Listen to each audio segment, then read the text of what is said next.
그러므로 상속자가 되는 그것이 은혜에 속하기 위하여 믿음으로 되나니 이는 그 약속을 그 모든 후손에게 굳게 하려 하심이라. 율법에 속한 자에게뿐만 아니라 아브라함의 믿음에 속한 자에게도 그러하니 아브라함은 우리 모든 사람의 조상이라. 기록된 바 내가 너를 많은 민족의 조상으로 세웠다 하신 것 같으니 그가 믿은 바 하나님은 죽은 자를 살리시며 없는 것을 있는 것으로 부르시는 이시니라. 아브라함이 바랄 수 없는 중에 바라고 믿었으니 이는 내 후손이 이가 되리라 하신 말씀대로 많은 민족의 조상이 되게 하려 하심이라. 그가 100세나 되어 자기 몸이 죽은 것 같고 사라의 태가 죽은 것 같음을 알고도 믿음이 약하여지지 아니하고 믿음이 없어 하나님의 약속을 의심하지 않고 믿음으로 견고하여져서 하나님께 영광을 돌리며 약속하신 그것을 또한 능히 이루실 줄을 확신하였으니 그러므로 그것이 그에게 의로 여겨졌느니라. 그에게 의로 여겨졌다 기록된 것은 아브라함만 위한 것이 아니요 의로 여기심을 받을 우리도 위함이니 곧 예수 우리 주를 죽은 자 가운데서 살리신 이를 믿는 자니라. 예수는 우리가 범죄한 것 때문에 내줌이 되고 또한 우리를 의롭게 하시기 위하여 살아나셨느니라. 교회 소식을 전해드리겠습니다. 예배 시간 10분 전에는 도착해서 은혜를 사모하면서 예배로 나가시기를 바랍니다. 오늘도 전도용품이 준비되어 있습니다. 귀가하실 때 꼭 가지고 가셔서 만나는 영혼들에게 전하시기를 바랍니다. 오늘 종교개혁주일입니다. 종교개혁주일 맞아서 신앙세미나를 개최를 합니다. 우리 제공교회 성도로서 정체성을 세우고 신앙성장을 위한 소중한 집회입니다. 모두 참석하시기를 바랍니다. 그리고 세미나 후에는 교육반에서 강사 목사님과 함께 교제 모임도 잠시 있습니다. 끝까지 함께 참석해 주시면 감사하겠습니다. 시간은 오늘 오후 3시 30분부터 이 자리에서 세미나를 시작합니다. 주제는 재건교회의 역사입니다. 우리 교회가 재건교회예요. 알고 계시죠? 네. 재건교회의 역사입니다. 강사는 김대영 목사님이십니다. 재건총회 교육위원회 후원으로 파송을 하셨고 재건 첫걸음교회 담임이시고 재건총회 신학원 그리고 한국성서대학교 교수로 역임하고 계십니다. 오는 주일 다음 주일입니다. 11월 5일은 온가족 새벽예배 주일입니다. 매월 첫 주일은 온가족이 함께 예배 드리려고 합니다. 모든 성도들이 한 달의 첫 주일에 부활의 새벽을 예배로 열어가기를 소망합니다. 자녀들과 함께 참석하시면 또 자녀들을 위해서 기도하는 시간도 갖습니다. 시간과 장소는 11월 5일 오전 5시 이곳에서 예배 드립니다. 자녀들과 함께 온 가족이 함께 참석하시기를 바랍니다. 총회 및 노회 소식을 전해드립니다. 우리 교회가 속해 있는 재건 서울로의 전도부 주최 전도 세미나가 아래와 같이 개최됩니다. 위에서 기도해 주시기를 바랍니다. 11월 4일 오는 토요일 오후 12시 30분 장소는 재건 부평교회이고 강사는 동산교회를 신무하고 계시는 박철현 목사님이 하십니다. 우리는 토요일 어떻게 참석할 시간적 지리적 여건이 안 돼서 영상을 받아서 다음에 한번 따로 우리가 해야 되지 않을까 생각하고 있습니다.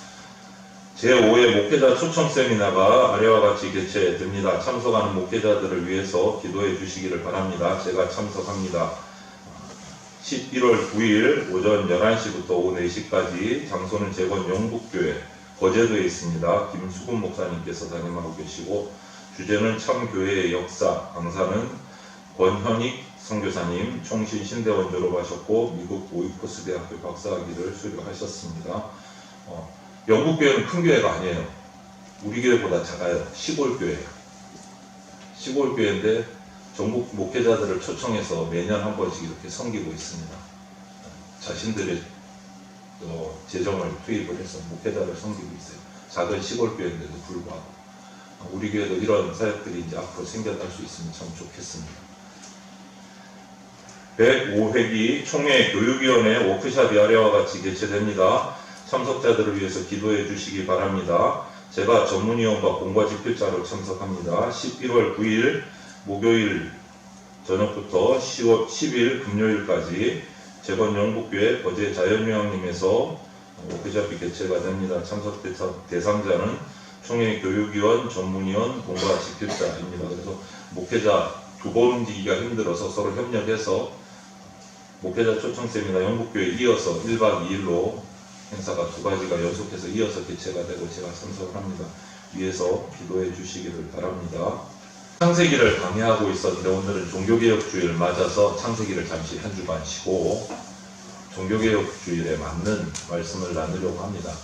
제 설교 성향은 말씀 중심으로 풀어가는 게 제 설교 성향이고 제 목회 방침인데 그렇지 않은 설교를 해야 될 필요가 있을 때가 꼭 절기 때예요. 특별히 종교개혁주의는 성경의 본문이 있지만 역사적인 내용들을 더 많이 우리가 바라보면서 은혜를 받아야 되는 부분이라서 오늘의 설교 스타일은 제 설교 성향을 내려놓고 평소와는 다른 설교가 들려지게 될 것 같습니다.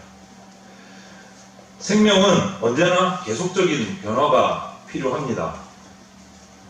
왜냐하면 생명이라는 것은 계속 변화가 되어 그 자리에 멈춰있는 생명은 없습니다. 그런데 이 변화가 두 가지로 볼 수 있어요. 하나는 죽어가는 변화예요. 죽어가는. 그 끝은 죽음이죠. 그것을 우리는 변질이라고 말하기도 하고 부패라고도 말하기도 해요. 이런 변화를. 썩어서 죽어가는 변화니까. 이런 변화가 하나가 있고 또 한 가지 생명의 변화는 정반대로 계속 성장해 나가서 새로워지는 애벌레가 포물을 벗고 나비가 되고 이런 생명으로의 변화가 한 가지가 또 있어요. 이 후자를 우리는 개혁이라고 표현을 합니다. 개혁이라고. 생명이란 낡은 것, 고정적인 것 이거 계속 벗어버려야 돼요. 우리 인간도 여러분 허물을 벗고 있는 거 아시죠? 우리가 그냥 이 피부가 계속 같은 피부가 아니에요. 평생 살아가면서 각질이 떨어져 나가고 계속 바뀝니다. 허물을 벗어요. 허물을 벗어요. 우리도.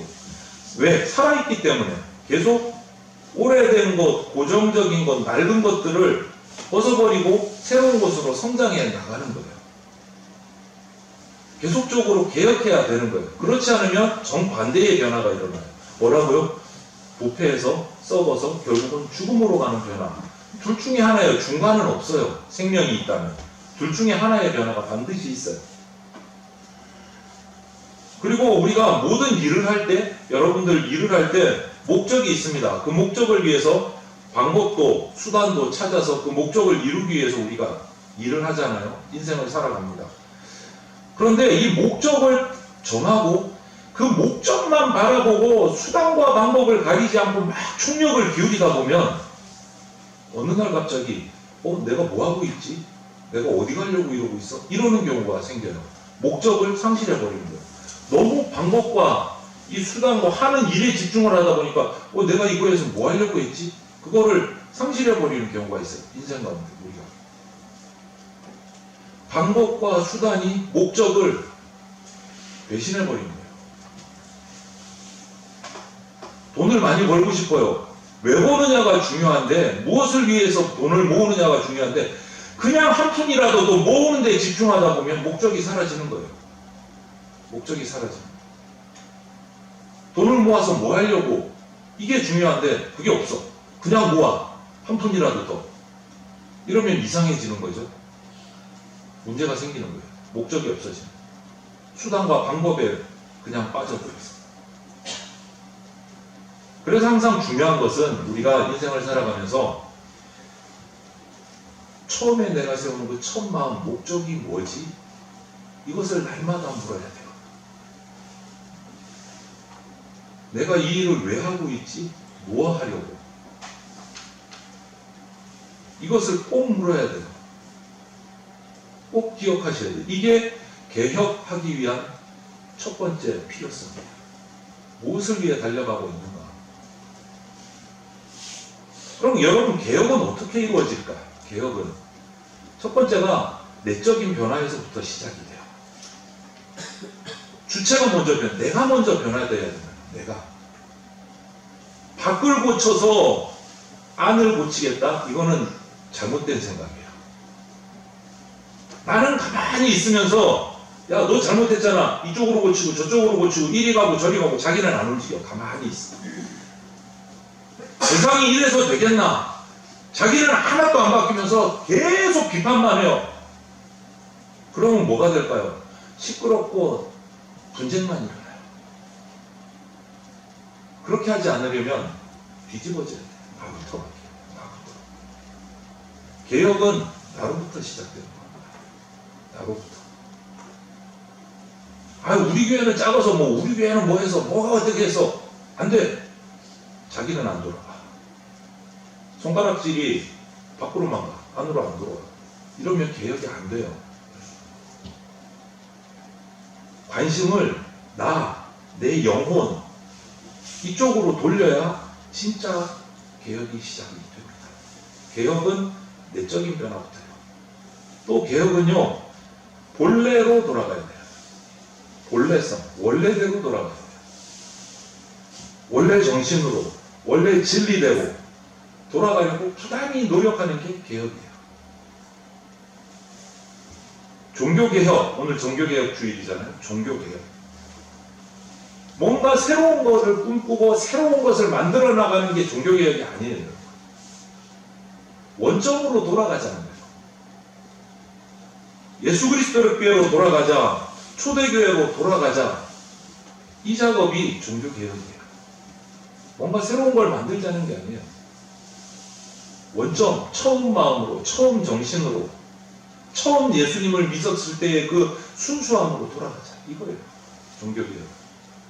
또 한 가지는 금방 말씀드렸지만 순수해지는 게 종교개혁의 시작이에요. 개혁의 시작이에요. 순수해지는 거.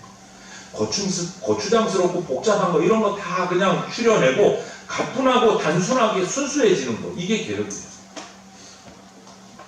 여러분, 그러려면 우리 생각부터, 내 생각부터 단순화하는 작업을 시작해야 돼요. 버려야 할 것들 버리고 생각을 단순화해서 마지막 남는 게 뭔 줄 압니까? 이런 생각 저런 생각 다 줄이고 나면 우리에게 남는 가장 결코 버릴 수 없는 거 하나, 하나님 만날 생각이에요. 여기에 집중을 하셔야 돼요. 이게 바로 개혁이에요. 이것을 놓치고 딴 거 아무리 해봐야 그냥 목적이 사라지는 거예요. 하나님 만날 생각, 나를 창조하신 하나님 만날 생각이 결코 흔들리면 안 돼요. 다른 생각들이 이것을 흔들면 안 돼요. 하나님 만날 생각 하셔야 돼요. 단순화하셔야 돼요. 순수해질 때 힘이 생겨요. 생명력이 발동을 합니다. 순수해져야. 그 생명력이 그렇게 생겨야 내가 변하고, 가정이 변하고, 교회가 변하고, 사회가 변하고, 열방이 변화됩니다. 나부터 시작하고 순수해지고 원래 정신을 찾아가는 것. 그게 개혁이에요.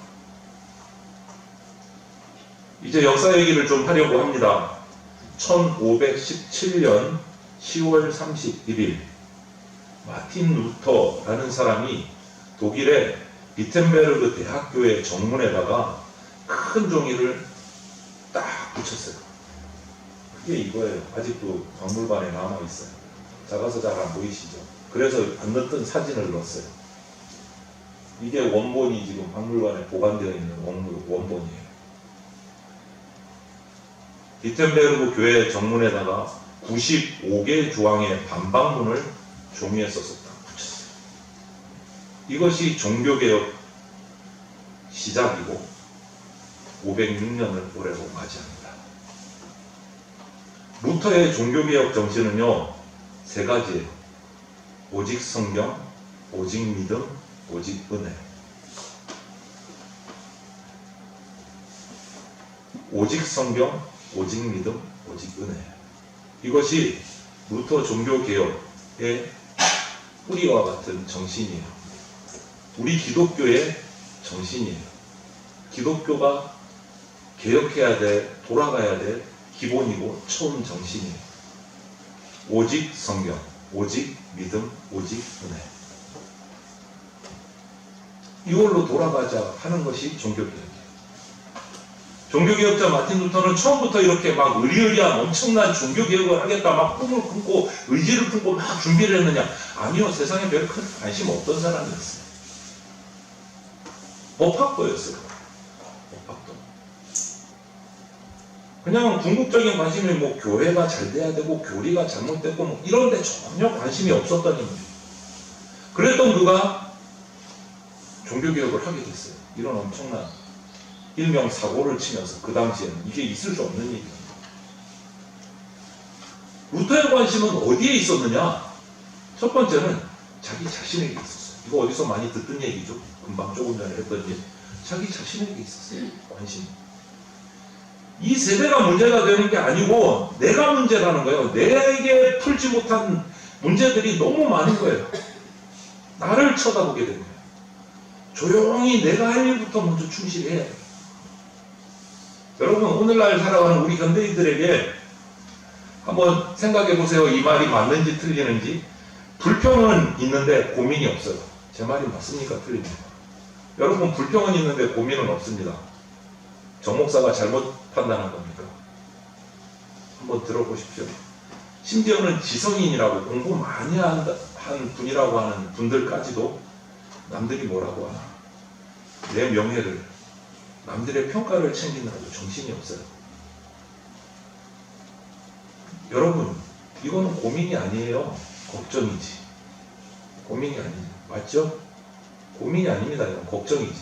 남들이 나를 뭐라고 하나, 내가 어떻게 하면 좀 더 올라갈까, 명예를 얻을까, 권력을 잡을까. 이거는 고민이 아니에요. 걱정이에요. 걱정. 걱정이나 원망을 하면서 오늘 저와 여러분들은 살아가요. 현대인들은 고민이 없어요. 여러분, 자신에 대한 고민이 없어요. 고민의 의미를 잘 살펴보십시오. 걱정, 근심이 고민이 아니에요. 고민은 다른 의미입니다.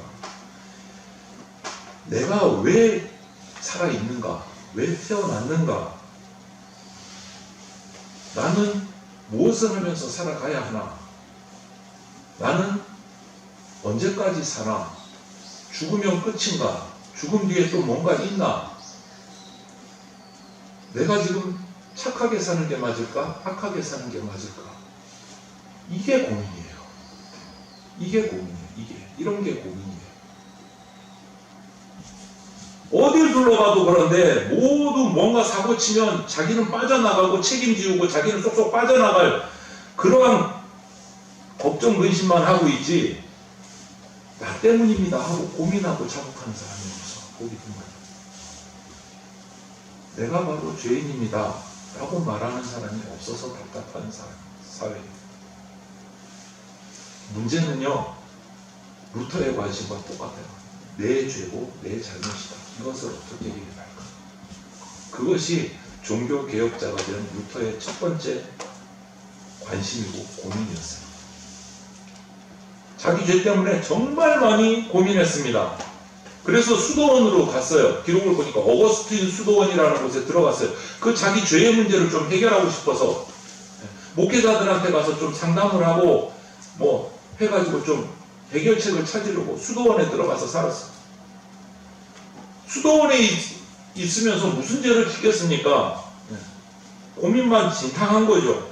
기도도 하고 금식도 하고 갖은 고행을 다 했어요. 고해성사도 했어요.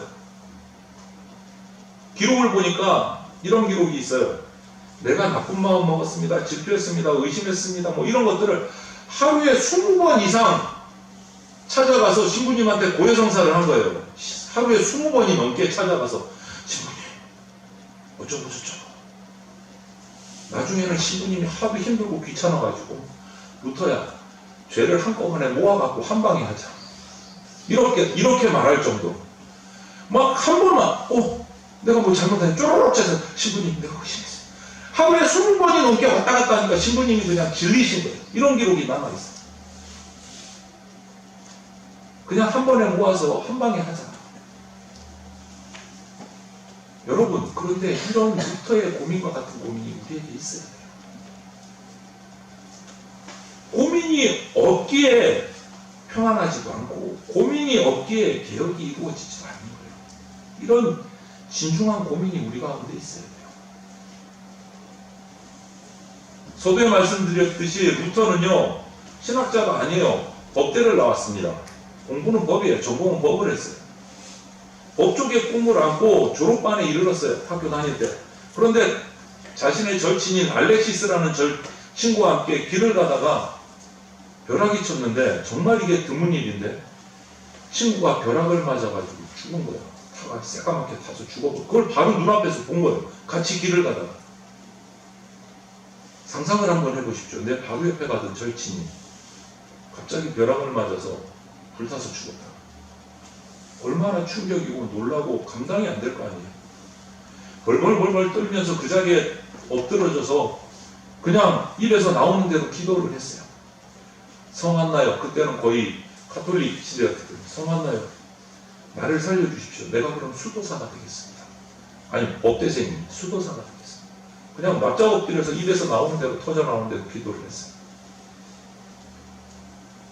그리고 그때의 충격을 도무지 잊지 못해서 그 트라우마 때문에 결국은 수도원으로 들어가서 수도사가 됐어요. 법을 포기하고. 어거스틴파 수도원에 들어가서 정말 앞에 말씀드린 것처럼 영육반에 엄청 고생을 했습니다. 고민을 했습니다. 그 고민이 너무 많아서 중병에까지 들어서 죽기 직전까지 갔다가 회복이 됐어요. 이런 아픔이나 죽음의 문제가 고민한 게 아니에요. 죽기 전까지 죽을 병에 걸려서 그렇게 고통을 당하고도 루터의 고민, 관심은 어디 있느냐? 내 죄를 어떻게 해결해야 될까?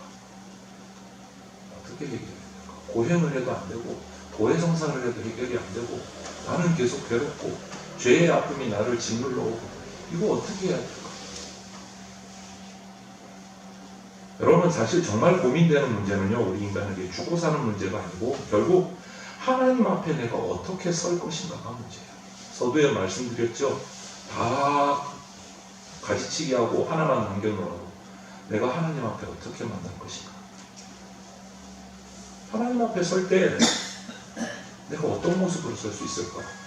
그거 고민해야지. 그거 고민해야지. 루터는 자기가 중병에 들어서 죽어가고 있는 상태에서도 죽음의 두려움이 아니고 오직 내 죄가 어떻게 해결돼야 될까? 내 죄가. 죽기 전에 내 죄를 해결해야 될 텐데 그게 최고의 고민이고 관심이었어요. 그러다 보니 하나님이 그 루터를 긍휼히 여기셔서 그 중병에서 낫게 해주셨어요. 그 후에 로마를 여행을 하게 됐어요. 로마에 가면 유명한 성 계단 교회가 있어요. 이게 무슨 얘기냐면 계단이 우리가 올라오는 저 계단 맞아요. 그런데 거룩할 성자를 붙였어요. 성 계단 교회가 있어요. 이게 무슨 교회냐면 지금도 있어요. 여러분 로마에 가면 콘스탄틴 왕 어머니가 아들에게 부탁을 해가지고 로마가 기독교 국가가 됐을 때 이 황제의 어머니가 아들에게 부탁을 해서 예수님께서 십자가에 못 박히실 때 끌려 올라갔던 28계단이 있대요. 나는 듣도 보도 못했는데 성경에는 없는데 하여간 그런 계단이 있었대요. 그런 계단을 그 계단을 뜯어다가 여기 교회 지을 때 로마에다가 딱 그거를 옮겨다 놓고 교회를 지으면 좋겠다. 요청을 합니다. 그러니까 로마 황제가 못할 게 뭐 있어요? 옮겨왔어요. 그 계단을 그대로 떠다가 옮겨온 거예요. 그래서 이 계단이 교회로 올라가는 한가운데다가 28계단이 있어요.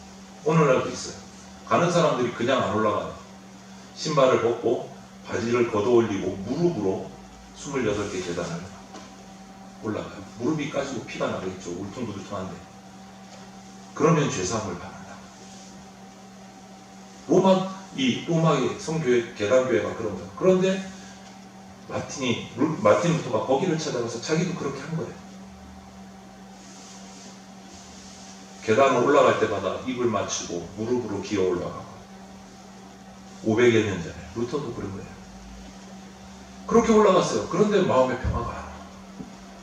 죄가 아직도 해결이 안 돼. 무릎에서는 피가 흘러나오는데 해결이 안 돼. 기도했어요. 그래 이것도 아니구나. 그때 하나님의 음성이 들려옵니다. 의인은 믿음으로 말미암아 살리라. 수많은 하나님 앞에 죄 문제를 해결해야 한 고민과 고민의 끝에 고행을 해도 해결하지 않던 그 문제가 그 고민 끝에 하나님 앞에 엎드려 기도하고 그 기도가 쌓였을 때 하나님이 음성을 주셨어요. 의인은 믿음으로 말미암아 살리라. 벌떡 일어났습니다. 구원은 이 계단이 오는 게 아니구나. 계단에서 오는 게 아니다. 벌떡 일어났어요. 그 교회를 떠났어요. 이것이 종교개혁의 첫 시발점입니다. 오직 믿음으로 의롭다함을 얻고 오직 믿음으로 구원을 얻는다. 이것을 깨닫게 된 거예요. 여기서 진짜 평안, 위로, 진정한 생명의 개혁을 일으키게 된 거예요. 그래서 루터는 마르트부르크 성에 가서 성경을 읽고 또 읽고 연구하기 시작했어요. 말씀만이 살 길이다. 성경을 읽고 또 읽고 읽다가 발견하게 됐어요. 문제점을. 그 당시의 교회들이 이 성경하고 안 맞는 잘못된 점들이 막 눈에 들어오는 거예요. 성경을 연구하다 보니까. 그 당시의 교회들, 이러면 안 되는데. 교회가 왜 이러지? 이거는 성경은 그렇게 얘기하지 않는데. 이런 부분들이 막 발견이 된 거예요. 그래서 적었어요. 이것은 왜 이렇습니까? 성경은 이렇지 않습니다. 이것을 적다 보니까 1번, 2번, 3번, 4번 적다 보니까 몇 번까지 갔다고요? 95번까지. 이 95번까지 적은 질문 사항을 들고 비텐베르그 대학 교회 벽에다가 딱 갖다 붙였어요. 이건 뭡니까? 이 내용이 내가 틀린 건지 지금 교회가 틀린 건지 성경을 펼쳐놓고 같이 연구하고 토론해서 바른 길을 찾아갑시다 라고 제안을 한 거예요. 바른 길을 찾아갑시다. 뭐죠? 성경으로 돌아갑시다. 하나님이 주신 말씀 오직 성경으로 돌아갑시다. 이건 거예요. 이 마틴 루터의 생각을 그 당시 교회와 목회자들이 받아들이고 의논하고 토론했으면 얼마나 좋았겠습니까? 그런데 수용은커녕 그를 이단자라고 정죄하고 파문시켜버렸어요. 그 당시 수도사였잖아요. 파문을 시켜서 쫓아버렸어요. 추방을 시켜버렸어요. 마틴 루터. 결국 파문을 당하고 원래 자기 의도는 아니었지만 종교개혁을 시작하게 된 거예요. 이 마틴 루터의 종교개혁, 이 첫 시작의 사상이 오늘 우리 교회, 장로교회, 개혁주의 교회라고 하는 우리 오늘날 기독교의 칼빈주의의 뿌리가 되는 것이 바로 루터의 개혁주의 사상입니다. 루터를 시작해서 존 칼빈의 사상을 거쳐서 칼빈주의를 통해서 우리의 성경 해석들이 이루어지고 하나님 앞에 개혁이 시작된 겁니다. 그러니까 우리가 알고 보면 오늘날 우리가 교회 문화에서 받는 이 모든 것들이 루터의 종교개혁의 신앙의 열매인 거예요. 오직 말씀으로, 오직 믿음으로. 그리고 그것으로부터 민주주의가 시작이 됐어요. 민주주의가 시작됐어요. 첫 번째 이 루터의 관심은 어디에 있었다고요? 내 죄 문제, 나의 문제. 두 번째는 루터의 관심은 의에 있었어요. 의의 문제. 죄 문제가 있으니까 그 다음 어떻게 되면 내가 의롭게 될 것인가. 여기에 관심이 있었어요. 하나님과 바른 관계를 맺기 위해서 정말 성경을 읽고 또 읽고 연구하고 또 연구하고. 왜? 성경에는 하나님의 은혜, 율법이 있고 진노도 있고 긍휼하심도 있고 하나님 심판도 있고 인간을 향한 구원도 있고 그것이 성경에 다 기록되어 있습니다. 이것을 알기 위해서 열심히 고민하면서 성경을 연구하다가 또 주신 말씀이 여기 있는 걸 발견한 거예요. 하나님이 자기에게 주신 게 아니었던 거예요.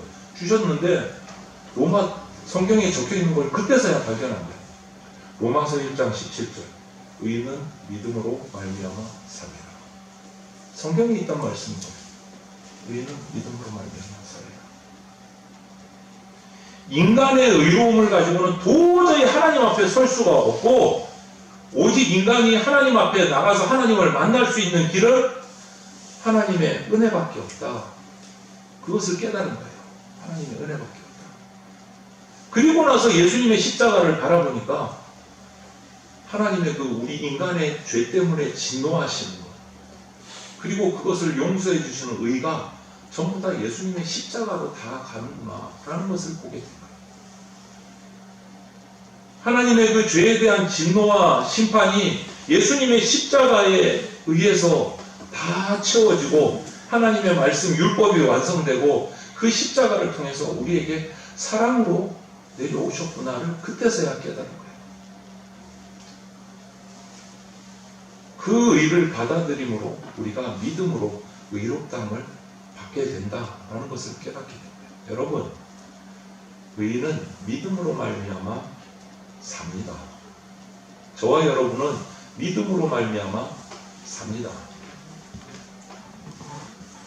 여기서 행하는 온전치 못한 우리 인간의 의가 아니고 하나님의 온전하신 의를 받아들이는 것, 그것을 우리는 뭐라고 표현하느냐? 믿음이라고 표현해요. 그것을 믿을 때, 하나님의 의를 받아들일 때 우리는 의롭다라고 칭함을 받게 되는 거예요. 의롭다. 우리 인간의 의로움 갖고는 속된 말을 씁니다. 택도 없습니다. 경상도 사투리. 택도 없습니다. 인간의 의는 의롭지 않습니다. 죄가 들어가 있습니다. 100% 온전한 완벽한 의는 하나님의 의로움입니다. 그 의로움을 받는 것이 믿음이에요. 그 의에 관심이 생겼어요. 죄로 고민하다 보니까 의에 관심이 생겨서 이 말씀을 받은 거예요. 로마서 1장 17절. 의인은 믿음으로 말미암아 살리라. 그러고 나니까 또 한 가지 관심이 생겼는데 그게 뭐냐? 마틴 루터는 그때부터는 귀를 닫기 시작했어요. 하나님 말씀에만 귀를 열어요. 사람의 말에 귀 기울이지 않아요. 그의 관심이 어디에 꽂혀요? 하나님 말씀에만. 사람의 말에 귀를 닫아요. 인간적인 권위나 권세나 권력이나 여기서 완전히 떠나서 오직 성경만 얘기하는 거예요. 성경 이외의 것은 전부 다 일축시켜버려요. 마틴 루터가. 그 이후로. 말씀의 선포가 없는 것은 무상합니다. 말씀을 전파하지 않고 행하는 성례, 세례는 미신이다. 오직 말씀으로. 이것을 외쳤어요. 저도 이런 것들을 읽고 묵상하고 신학교에서 훈련받으면서 이제부터 내 평생의 목회 가운데 설교는 반드시 성경을 해석하고 성경대로 전한다. 제가 세운 목회의 설교의 기준이에요. 오직 성경으로, 오직 말씀으로, 오직 믿음으로, 그 가운데 주시는 오직 하나님의 은혜로. 마틴 루터가 그걸 외친 거예요. 말씀이 없는 선포는 무상합니다. 말씀 없이 행하는 성례는 미신이다. 성경은 하나님의 말씀이다. 이것을 믿고 출발하는 거예요. 오직 성경 안에서 의로움을 받고 성경을 따라서 구원을 받고 성경 안에서 문제를 해결하는 것이 하나님이 주신 성경의 권위고 약속이다 라고 선포를 한 거예요. 그러고 나니까 세상의 여러 가지 의견들, 철학이나 지식들이 들어오질 않는 거예요. 귀에. 그리고 구약부터 성경을 또 읽다 보니까 아브라함을 발견한 거예요. 오늘 본문 말씀에 나오는 아브라함은 우리는 믿음의 조상이라고 표현을 해요. 최고의 믿음의 인물. 그런데 아브라함이 의인입니까? 아니요. 죄인입니다. 아브라함은 의인이 아닙니다. 죄인입니다. 그런데 우리가 아는 것처럼 그에게는 죄인이지만 뭐가 있었습니까? 믿음이 있었습니다. 하나님이 그 믿음, 아브라함의 믿음 하나 딱 보시고 그를 의롭다고 불러주신 거예요. 죄인이었던 아브라함을 의인이라고 불러주신 거예요. 믿음 하나 보고. 믿음 하나. 여러분, 이 아브라함을 부르신 이 시기는요, 우리 가운데 뭐 율법을 주셨다, 십계명을 주셨다, 하나님의 성경책을 주셨다, 아니요, 그 이전에 있었던 일이에요. 역사 속에서. 하나님이 인간에게 율법이나 십계명 주시기 전의 일이에요. 아브라함 부르신 때는. 그러니까 뭐 말씀을 듣고 뭐 알고 믿고 이런 시기가 아닌 때예요. 그런데 이미 그때 벌써 은혜로 하나님은 아브라함에게 약속을 해주셨어요. 떠나라. 내가 너를 큰 민족을 이루게 해주겠다. 내 나라를 이루게 해주겠다. 그때 당시 아브라함의 나이 100세, 아내 사라는 90세 된 노인이었습니다. 젊고 팔팔한 젊은이들이 아니었어요. 아이를 낳을 수 없는 육신의 상태였어요. 남편 100세, 아내 90세, 어떻게 아이를 낳아요? 그런데 아이가 없어요. 가문이 끊어지는 거예요. 대가. 그런데 하나님은 아브라함에게 떠나라.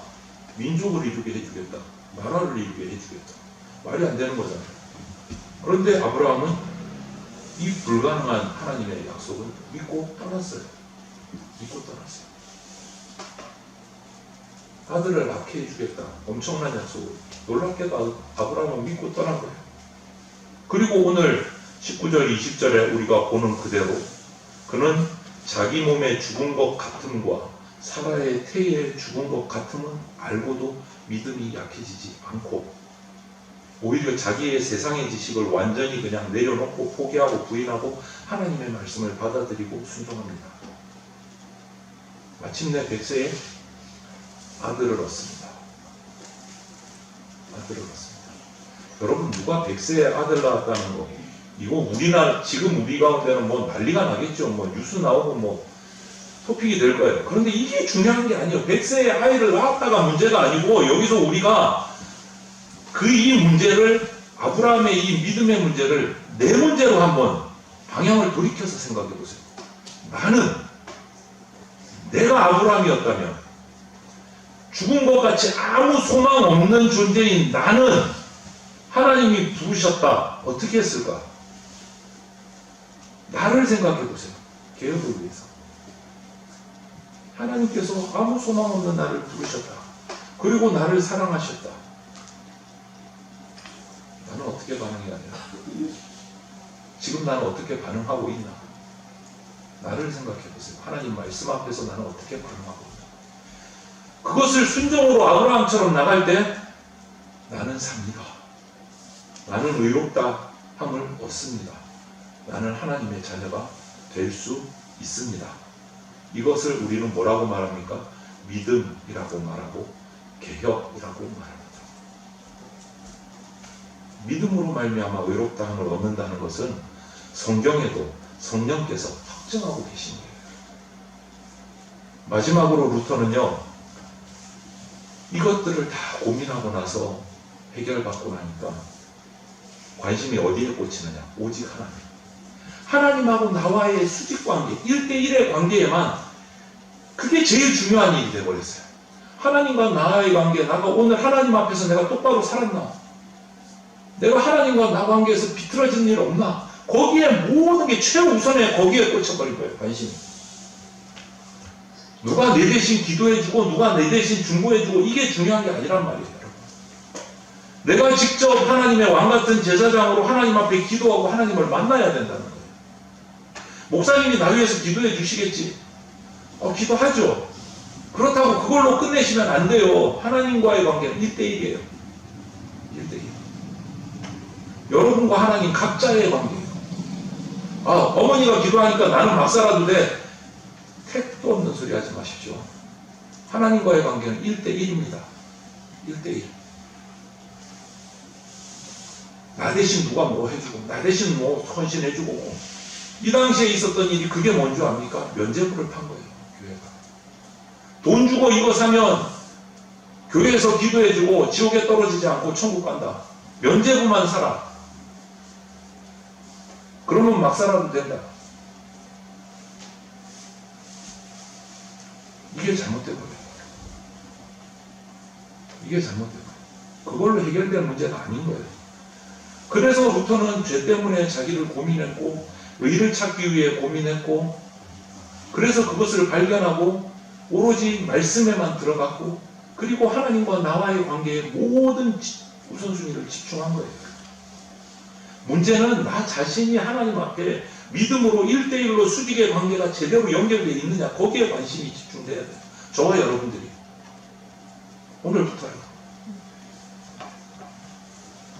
여러분 TV나 해외여행을 다녀보시면 알겠지만 유럽에 가면 큰 교회들이 많습니다. 오래된 몇백 년 된 교회들이 많아요. 거기 가면 전부 다 앞에 못 꽂혀 있죠? 촛불이 쫙 꽂혀져 있잖아요. 보기 좋죠? 아름답죠? 그게 무슨 의미인지는 아십니까? 촛불을 교회에서 다 꽂은 게 아니에요. 개인이 와서 하나씩 하나씩 꽂은 거예요. 그리고 불 켜놓고 가요. 그게 무슨 의미인 줄 아세요? 내가 없어도 촛불이 켜져 있는 동안 날 대신해서 촛불이 기도한다는 의미가 들어가 있어요. 그게 무슨 의미가 있어요? 자기는 기도 안 하고 밖에 가서 막 살면서 촛불이 날 대신해서 기도한다고요? 그런 게 어디 있어요, 성경에? 그거 아니에요. 하나님과의 나와의 관계는 1대1이에요. 그 누구도 그 사이에 대신해 줄 수 없어요. 기도는 내가 해야 됩니다. 내가 믿음으로 하나님 앞에 바로 서야 됩니다. 목사가 집사님, 성도님 꼭 교회 나와서 예배하십시오, 기도하고 권면하고 해줄 수는 있어요. 불필요한 건 아니에요. 그것이 만족할 수 있는 게 아니다. 그것을 통해서 도전받고 하나님과 서는 사람은 나 1대1이에요. 결국은 1대1. 우리는 모두 다 왕같은 제사장으로 하나님과 1대1로 서서 기도하고 또 이웃을 위해서 보살펴줘야 될 책임과 사명이 우리 가운데 있습니다. 이것이 루터의 관심사였어요. 그리고 우리의 관심사가 돼야 돼요. 왜? 내 삶을, 내 생명을 개혁해야 되기 때문에, 하나님 앞에서 새로워져야 되기 때문에. 여러분, 여러분과 우리 교회의 개혁을 원하십니까? 아니면 이대로 부패해서 죽어가기를 원하십니까? 어느 쪽을 원하십니까? 개혁을 원하신다면 이제 나 자신으로 먼저 돌이켜봐야 돼요. 손가락이 나를 향해야 되고 변수는 나로부터 시작된다. 내가 하나님 앞에 바로 서야 된다. 내가 하나님 앞에 기도해야 된다. 나는 까맣게 잃어버리고 교회만 비판하고 사회만 비판하면 그것은 개혁이 되지 않아요. 죽어가요. 무감각해지면 안 돼요. 오늘부터 말씀 앞에 나를 살피십시오. 말씀 앞에 나를 살피십시오. 나로부터 시작됩니다. 개혁. 이제 저와 여러분들이 하나님과 나 직선적인 1대1의 관계가 최우선이 되셔야 됩니다. 그 사이에는 누구도 끼어들어서 대신해 줄 수가 없어요. 내가 자녀들 대신 어떻게 해갖고 우리 자녀를 천국 보내야지, 그런 법은 성격이 없습니다. 자녀도 하나님과 1대1이에요. 그것을 이루어주기 위해서 부모가 옆에서 도와주고 격려해 줄 수 있어요. 그게 우리가 해야 될 최선이에요. 그리고 나는 나대로 하나님과 1대1에 써야 돼요. 오직 믿음으로, 오직 성경으로, 오직 하나님의 은혜로, 그렇게 해서 하나님의 영광으로 들어가는 진정한 개혁을 이루어가는 성도, 우리 대전 장로교회 성도들이 다 되시기를 주님의 이름으로 축원을 드립니다. 함께 기도드리겠습니다. 사랑이 많으신 하나님 감사합니다. 종교개혁주의를 맞아 주님께서 주신 말씀을 들고 이 말씀이 지금까지 역사 속에서 어떻게 역사에 흘러갔는지 살펴보았습니다.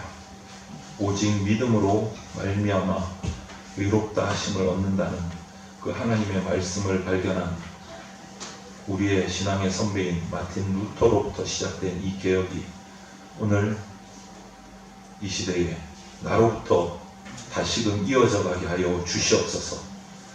오직 믿음, 오직 성경, 오직 하나님의 은혜로 이 땅 가운데서 생명의 새로운 성장을 이루어가는 주의 백성들 되게 하시고 우리 대전 장로교회 되게 하여 주시옵소서.